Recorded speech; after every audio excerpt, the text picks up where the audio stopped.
Ellen McCauley at Plateaus in Syracuse, New York.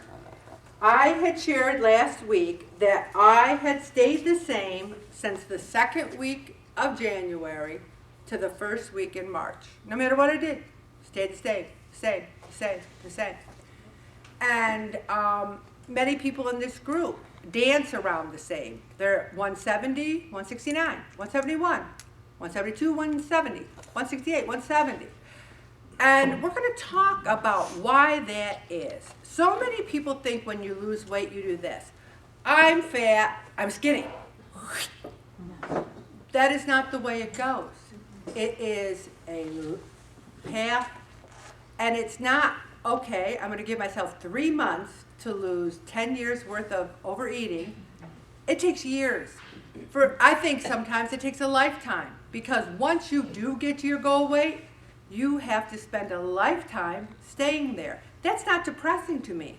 I find that beautiful. And you know, I don't go out, Bob and I don't go out to eat a lot because it's expensive. We just never did. But this week was our anniversary, and we ended up going out to eat 3 times last week. 3 times. Now, I could have said, and Bob kept saying to me, oh my gosh, Ellen. He goes, I can't believe you didn't break down and have a couple beers. I said, I gave it up. When you tell yourself you're not going to have it, you don't. I wanted a beer at the casino for our anniversary. I wanted one bad. But I didn't have one because I gave it up. So the thing is, I was able to go out 3 times and stay the same. That was my goal this week. Last week I lost 3 pounds. This week I stayed the same. But what happens when you lose weight is that your body goes, what are you doing? What are you doing? And then sometimes it says, okay, 170, that's where I want you to be. That's your new set point. And you have to almost do something drastically different to get you off that set point. Now, one of the things I had, like, when I weighed 371 and I got to 290, that was my set point. I could not get off 290. Finally, I got off 290. Then I got to 246. I was at 246 to 249. Couldn't get off.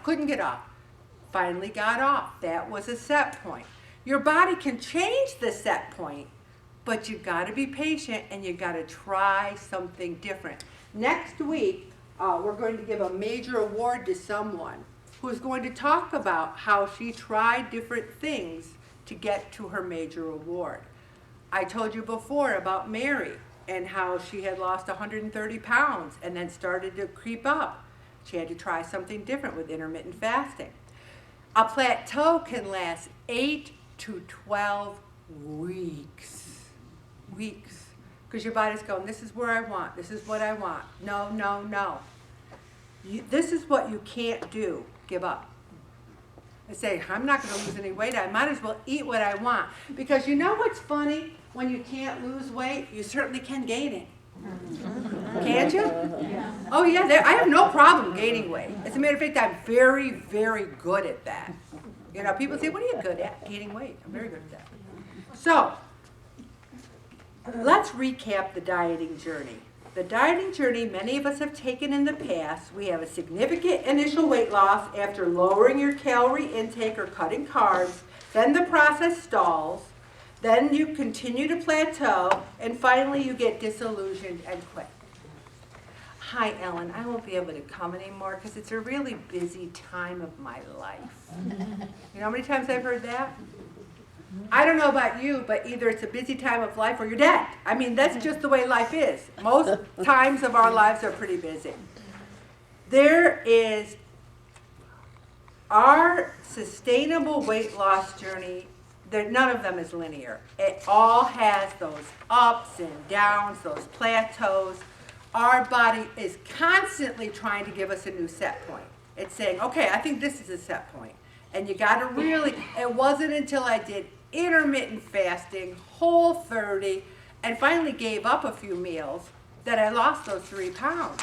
Because I had to get myself off that set point that my body said, I like this set point for you. And I'm like, I don't like it, body. I don't like it. Don't do anything that makes you sick. But sometimes if it doesn't make you sick, you might as well try something like a fast, like an intermittent fast or something. Our body is programmed to function perfectly well at our set point range and will do everything to maintain it. It'll do everything. It'll hold that fat cells back. That's why you've got to increase your energy. 2/3 of all people regain all the weight they lost and more. But here's what I find beautiful about that. 1/3 don't. We're the 1/3 that's going to go to a Plateaus meeting every week and hand in a food log and have meetings and support. We're that 1/3. Never think about the 2/3. They're over there. We're going to think about the 1/3. For our ancestors, periods of weight loss indicated a risk of starvation due to a lack of food availability. I told you our bodies still have that caveman DNA. When we come back, they think, are you starving? Is there another meal? Are they going to Wegmans later? I don't know. So that's the key. It takes time, it takes patience, and any significant life-changing weight loss happens over 1 to 2 years. Not 1 to 2 sessions even. It's a journey. How many years you been in the group, Mary? Oh, maybe 10, I think. 10. Mary Ellen, you lost almost 50 pounds. How many years you been in the group? I'm a pioneer. I was here from January. January 8th of 2008. She's been with me for 15, starting the 16th year. It's a journey. It's a journey. The take-home message is, if you are at a plateau for 4 weeks, that's not bad. But once you get into the 8-week and you are starting to pull your hair out, you got to do something really, really different. And that's why I've been showing you diets like Whole30 and intermittent fasting. And you might say, I can't do that. Can you do it for a week? Can you do it to knock yourself off a plateau? Because sometimes that's all it takes is to change it up for a week, okay? And Bobby, I think, let me just see. I am going to stop right there. Has